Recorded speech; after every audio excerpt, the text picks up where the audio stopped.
Hello and welcome to the second installment of three on the Political Organizers Service Group.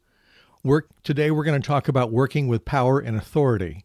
We'll start off with a quote from John Adams, a statesman and diplomat and the second president of the United States. In 1800, he said, "Government is instituted for the common good, for the protection, the safety, the prosperity, and the happiness of the people, and not for the profit, the honor, or private interest of any one man, family, or class of men." The Political Organizers Group carries with it a certain authority to use the will that other service groups do not have. In many countries, authority is given by the people through elections.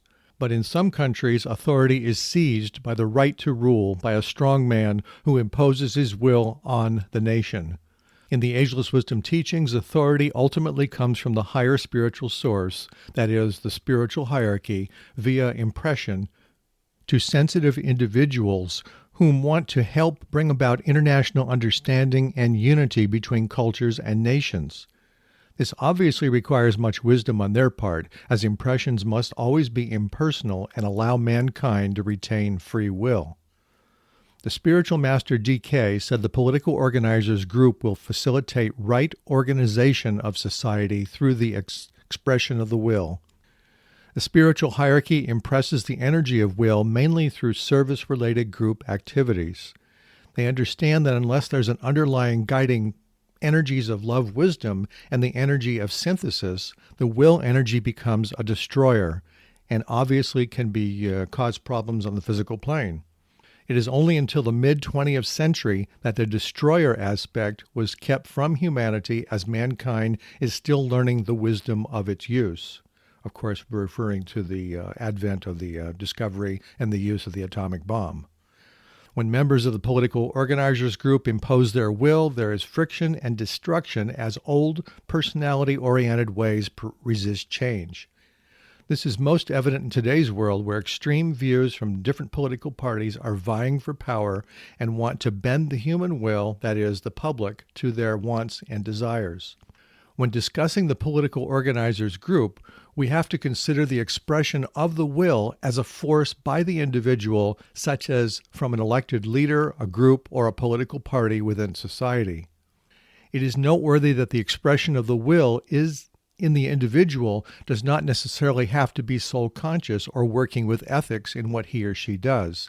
This, of course, has resulted in the disjointed and misaligned world we have when the higher expression of the soul is not dominating our life's activities. Examples of the expression of the will in everyday life. When an individual uses a weapon such as a gun or a knife, his or her own body, or even a large pickup truck or SUV, these can be instruments of intimidation and abuse of the lower personality's will. Also, we have expressions of the will through legislators, legal professions, the judiciary, the lawyers, the police, and the military. They are all extensions of the will of government to enforce laws and keep the peace. The broadcast media can be an instrument of lies, intimidation, and deception of facts or obvious truth, and this would constitute abuse and imposition of man's free will. Within the workplace, the manager or the boss imposes his or her will for giving instructions or orders. And that can be totally neutral, too. In a democracy, the will of the voters and the masses of a nation collectively represents a focused will toward a particular desired outcome. One of the great challenges the Political Organizers Group faces is offsetting the illusion of power and authority within government. Anybody working within government are all susceptible to these energies. On the surface, this illusion is represented as ambition, corruption, and exercising an authoritarian control over others. The other end of the spectrum rests in the distant future, when there are rulers within government who are spiritually driven by a higher ethic and code from the soul. But here in the present, the service worker stands between the two extremes and seeks to find and articulate truth. The esotericist might call this the illusion of authority. That is, it's an illusion that exists in the individual's emotions and his thoughts in his mind. Both are formed around the distortion of an ideal. In this discussion about authority, illusion exists when an individual or authoritarian figure or government imposes their will on the masses. This form of authority controls people through arousing fear or the emotions. These energies can only exist as long as the individual or the masses of people are ignorant of the dynamics of their own personality. But admittedly, it's hard to argue when the government imposes its will with guns. The illusion of the imposing authority revolves around desiring something for the separated self for selfish reasons. It is all about putting his own needs above the needs of the nation for personal power and gain. Interestingly, the illusion of power can happen when the mind of the individual is illuminated, but if his heart is closed or any part of the lower personality is emphasized, it will distort the soul's pure light, as his lower mind's desires cannot work with the higher vibration of the soul's energy. The illusion can be offset by aligning with the soul and possessing a desire to love and serve others. This would enable the practice of right human relations with all whom he interacts with. The service worker functions best when the higher group needs are met and there are no personal ambitions present. The only authority recognized is the soul's light of truth as it emerges in consciousness, resulting in the expression of right human relations.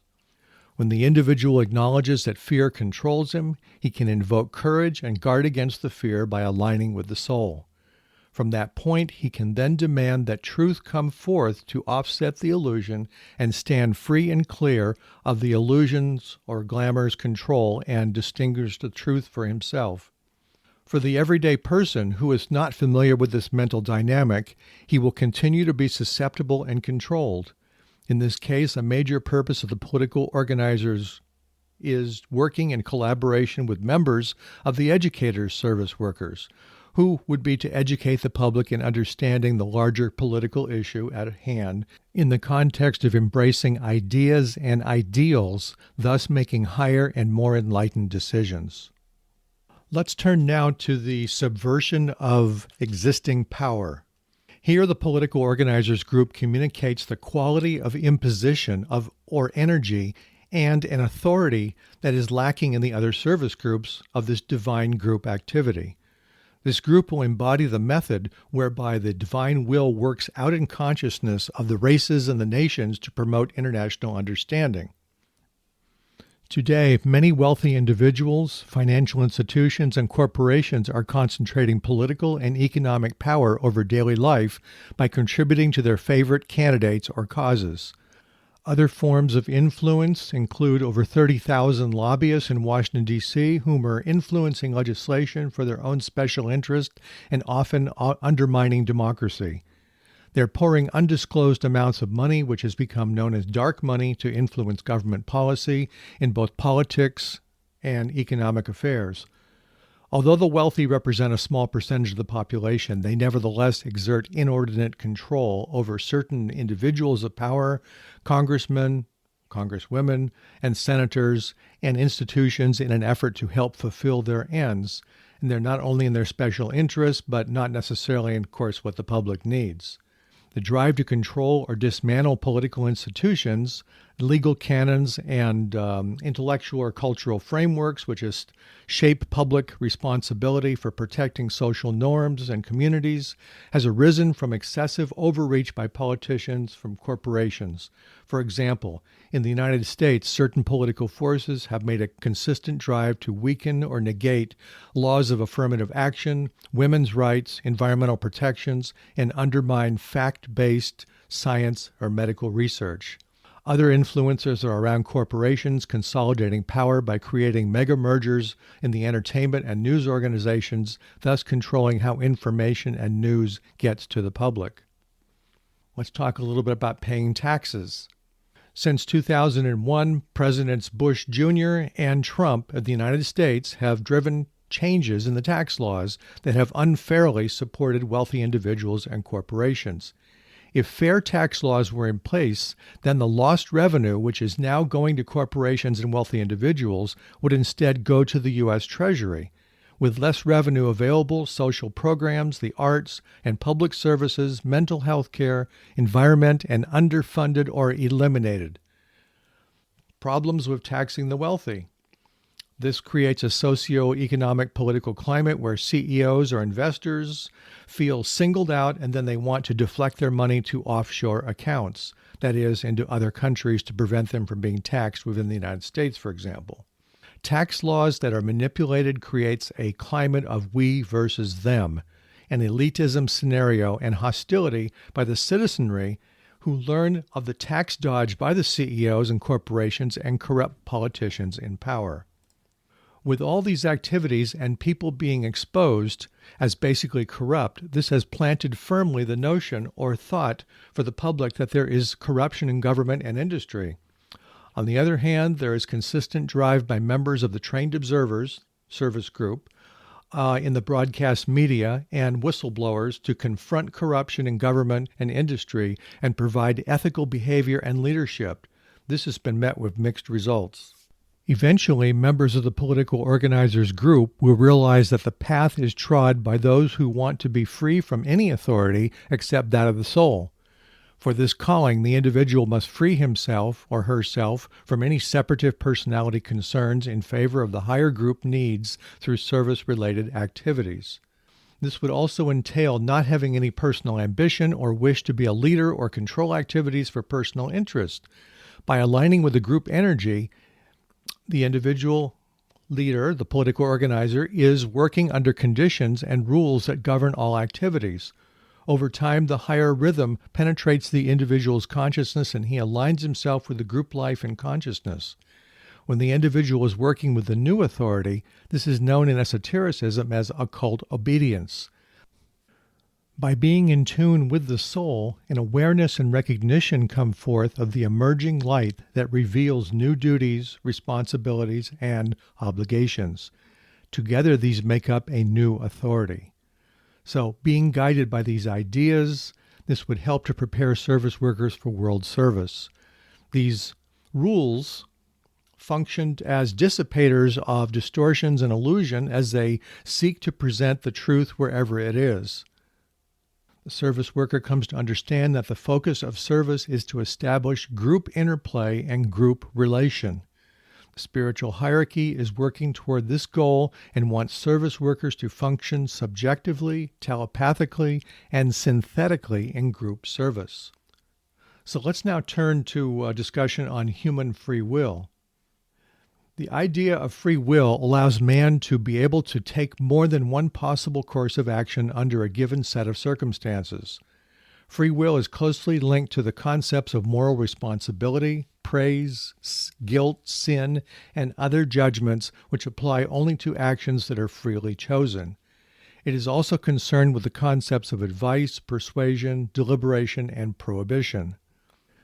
The individual may be consciously aware of different streams of force in his environment, some of which may be beyond his control. In the world, his free will has been infringed on by authoritative control, dogma, and ideology and corporations who have imposed their will and therefore obstructed personal growth and living.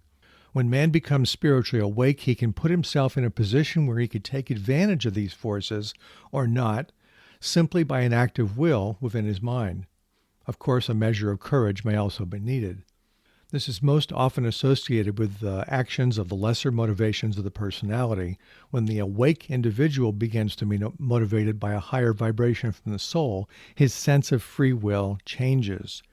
He may have free will within his own personal sphere or local community by sharing his skill or knowledge. The sharing is carried out via his personal will. So his will can overlap with others and become a force for influence and change. When wills are opposing each other, there are clashes. This requires the opposing parties to consider a course of action. The effect can also depend on the strength of a single person or a group's will, united in a common cause. In a worldly context, a person may have a strong personality or someone with vision whom people can follow. There are numerous examples of people who have expressed their will and influence or played a role in local, state, and international affairs. This is most evident when certain political forces, through legislation or presidential decree, impose their will upon the masses. The results of their action are often mixed and often benefit the selfish few instead of the larger public. On the other hand, political and governmental forces can help to bring about the harmonization of the wills of people, thus replacing competition with cooperation and conflict with negotiation and agreement. In an esoteric context, many people are meeting daily to use their wills to be focused in meditation. They provide influence on the inner planes and subjective levels. Their work equates to prayer work and wanting to influence the greater whole for healing. This type of focused will constitutes an expression of focused spiritual force. So let's turn now to talk about the implementing the will to good. The will to good is an energy that emanates from the divine or from God's will. As man spiritually evolves and his personality becomes integrated with the soul, his willpower increases. During this time, the individual learns to balance the expression of will by being motivated by the will to good in all his thoughts and activities. For esotericists working in the political organizers group, any discussion about the will should be understood about the difference between the will to good and the expression of goodwill. Goodwill is an action first practiced toward oneself, not as a self-indulgence, but as a positive attitude about self through thought and action. With a positive attitude toward the self, the server then feels inclined toward doing the same for others. It is literally the intent of the conscious individual to practice good through all his actions. For him, it acts as an incentive for establishing right relationship between individuals and groups. The will to good is a term we apply for altruistic, compassionate, and harmless actions to ourselves and others in a conscious way. Typically, the will to good is practiced by people and groups who are engaged in service-related activities. Before this can happen, the individual must have decentralized his personality from lower tendencies and urges, that is, from any aggressive behavior and selfish tendencies. This allows the individual to identify a new connection between the personal will and the higher spiritual will. The will to good is also characterized with an individual being able to identify with the larger purpose. This attitude is cultivated by being able to think in terms of the whole, using intuitive perception implemented by love and expressed intelligently and mindful of the next step humanity must take. Servers working in the world today are expressing the will to good by recognizing and helping humanity bridge cleavages by moving towards integration and synthesis. We have seen this activity in the world, particularly since World War II, with the trends toward creation of partnerships, alliances, international organizations, planning on a global level, and ecumenical uniting of the faiths, and through aid to developing nations. These servers are dedicated toward bringing forth unity to offset any forms of division, separation, or isolation. As previously mentioned, the will can be represented as a destructive force, but it should not necessarily be confused with wrong use. The destruction of an old and outworn form or forms must necessarily precede the building of the new age. Although many social, political, religious forms have been served their purpose in the past, they are no longer adequate to function with the new Aquarian mentality that fosters the needs of humanity's growth in the present or the future. A conscious and compassionate use of the destructive aspect of the will is needed for the right elimination of these limiting forms. History has shown us that those who abuse the expression of the will and commit evil acts inevitably attract evil upon themselves. We know that an individual with a strong and dominant will often overpowers and corrupts others to bend to his will. Therefore, it is necessary for individuals and the general welfare of humanity that any motivations to act should be soul-directed. In order to make way for the Aquarian energies of love, cooperation, goodwill, and synthesis, there will be inevitable clashes by those people or with those people and groups who oppose this change.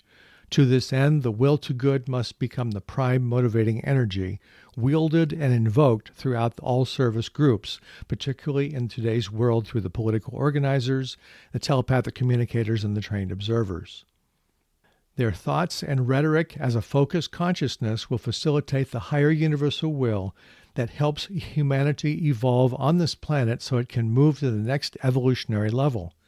When this happens, mankind becomes wiser and learns better how to wield the energies of the will to good toward positive ends. Now let's change the subject and talk about a possibility for what is the ideal government. And this is all speculation and observation here. We discussed the notion that a wise and ethical governmental control involves an understanding of enabling synthesis, leading to positive community and national activity. When the political organizers are rendering change within government, they must consider what type of authority and means should be employed. Temperaments of people differ from race to race and country to country. For enacting change, a certain type of government may work in one country, but the same type of government will not work in another. If authoritative or enforced methods were carried out in one country, its particular type of population could respond positively. But using the same methods in another country could cause violence as its people are resistant to a form being imposed. Through the following ideas for the ideal government, we might consider that the ideal government has yet to be created and implemented.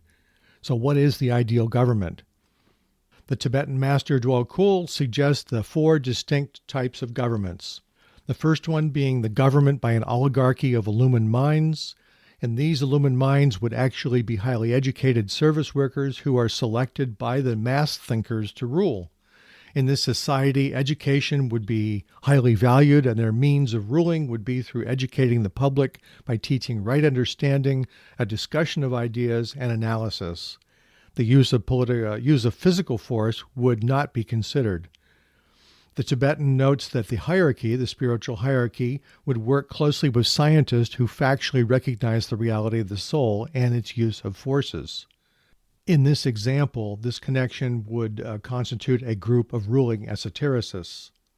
A second type of government might be, for suggested, is a government by a recognized spiritual hierarchy.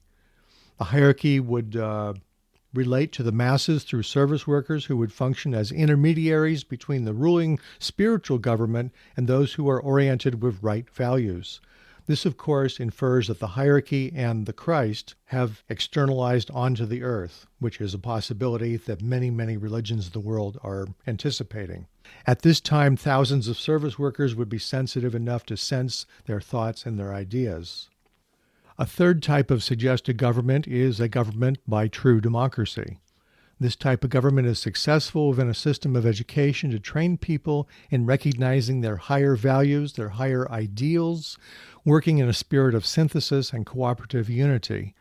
Cooperative unity is when the soul and the physical form, or the body, are well integrated and working toward a common goal. True democracy has yet to exist. Ambitious politicians, financiers, and lobbyists, whose motives are quite often selfish in intent and practice, control democracies in today's world, regardless of what the voters have to say. When the world has people who are thinking and spiritually awakened, the political field will be purified. Education provides the key in developing a link between the legal system of government and for teaching the higher ideals by leading thinkers. The fourth type of possible government is government by dictatorship. And there's three different types of dictatorship possible. A dictatorial government is run by a person or persons who may be an idealist but rule with selfish motives. And their method of this ruler would be to invoke fear in its people and control through the use of military force. Another type of dictatorship is a monarchy. This is usually limited by the will of the people. And the third one would be ruled by president.